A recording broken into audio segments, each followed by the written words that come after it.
السلام علیکم دوستو، آپ دیکھ رہے ہیں دی سرکل۔ آج ہم بات کریں گے البرٹ آئنسٹائن کی۔ یہ دنیا کے سب سے بڑے سائنسدانوں میں سے ایک سائنسدان تھے۔ یہ بے شک سب سے بڑے سائنسدان تھے، مگر اسکول لائف میں ایک ایوریج اسٹوڈنٹ تھے۔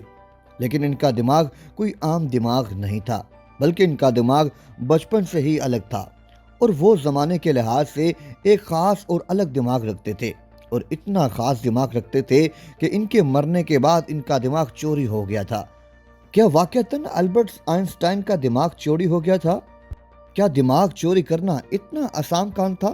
چلے آئیں دوستو، حقیقت جانتے ہیں۔ لیکن اس سے پہلے جو دوست ہمارے چینل پر نئے ہیں، ان سے گزارش ہے کہ جلدی سے ہمارا دی سرکل چینل کو سبسکرائب کریں اور بیل آئیکن کا بٹن پریس کریں، تاکہ نئے آنے والے ویڈیوز کا نوٹیفیکیشن آپ تک بر وقت پہنچے۔ دوستو، آئنسٹائن کے دماغ کے بارے میں جاننے سے پہلے ہم آئنسٹائن کے بارے میں جانیں گے۔ آئنسٹائن کی پیدائش جرمنی کے ایک یہودی خاندان میں ہوئی تھی۔ ان کے والد کا نام ہرمن آئنسٹائن تھا، جو پیشے سے سیلز مین تھے۔ ان کی والدہ کا نام پولین آئنسٹائن تھا، جو پیشے سے ہاؤس کیپر تھی۔ جب آئنسٹائن پیدا ہوئے تو ڈاکٹرز نے نوٹ کیا کہ ان کا دماغ باقی بچوں کی نسبت بڑا تھا۔ اس وقت میڈیکل سائنس اتنی ترقی پر نہیں تھی کہ تحقیق کر سکے کہ ان کا دماغ اتنا بڑا کیوں ہے۔ آئنسٹائن کا دماغ بے شک بڑا تھا، لیکن ان کے ساتھ ایک پرابلم بھی تھی۔ دوستو، بچہ 2 سے 3 سال تک بولنا شروع کر دیتا ہے، لیکن آئنسٹائن نے 4 سال کی عمر میں پہلی بار بولنا سیکھا، لیکن پھر بھی صاف صاف نہیں بولتے تھے، تو آدھا ادھورا بولتے تھے یا پھر چپ رہتے تھے۔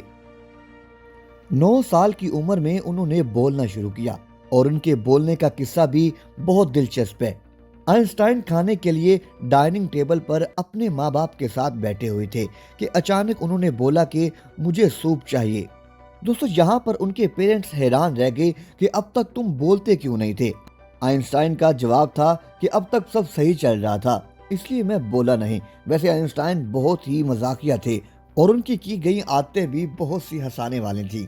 دوستو، آئنسٹائن کی ایک دلچسپ بات یہ بھی ہے کہ وہ موزے نہیں پہنتے تھے، کیونکہ ان کے موزوں میں سوراخ ہو جایا کرتے تھے، اور ان کا یہ بھی ماننا تھا کہ جب ایک موزے سے کام چل جاتا ہے تو 2 موزے پہننے کی کیا ضرورت ہے۔ وہ کافی پارٹیز اور ڈنرز میں بغیر موزے پہنے چلے جاتے تھے۔ آئنسٹائن ایک دفعہ آکسفورڈ کے لیکچر کے لیے بغیر موزوں کے چلے گئے، لیکن اسٹوڈنٹس کا دھیان ان کے موزوں سے زیادہ ان کے بالوں پر چلا جاتا تھا، کیونکہ ان کو بال کٹوانا بالکل پسند نہیں تھا۔ آئنسٹائن ایک بڑے میتھمیٹیشین ہونے کے باوجود البرٹ کافی خراب یادداشت کے مانے جاتے تھے۔ نام، تاریخ اور فون نمبر وہ زیادہ یاد نہیں رکھ پاتے تھے۔ بچپن میں وہ اتنے ذہین نہیں تھے، یہاں تک کہ انہیں نالائق کہہ کے بھی پکارا جاتا تھا۔ ان کی کچھ حرکتوں کی وجہ سے انہیں لوگ اب نارمل بھی سمجھتے تھے۔ ان کے ٹیچر بھی پسند نہیں کرتے تھے، کیونکہ وہ میتھ اور سائنس کے علاوہ کسی سبجیکٹ میں پاس نہیں ہوتے تھے۔ آئنسٹائن کو بچپن سے ہی کتابیں پڑھنے کا شوق نہیں تھا۔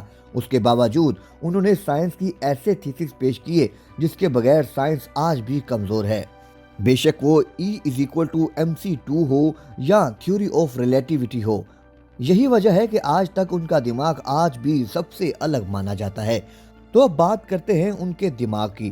18 اپریل 1955 کو دنیا کے عظیم سائنسدان آئنسٹائن کی موت ہوئی تھی، اور ایک ڈاکٹر جن کا نام تھامس سولز ہاروے تھا، انہوں نے آئنسٹائن کا دماغ چرا لیا تھا۔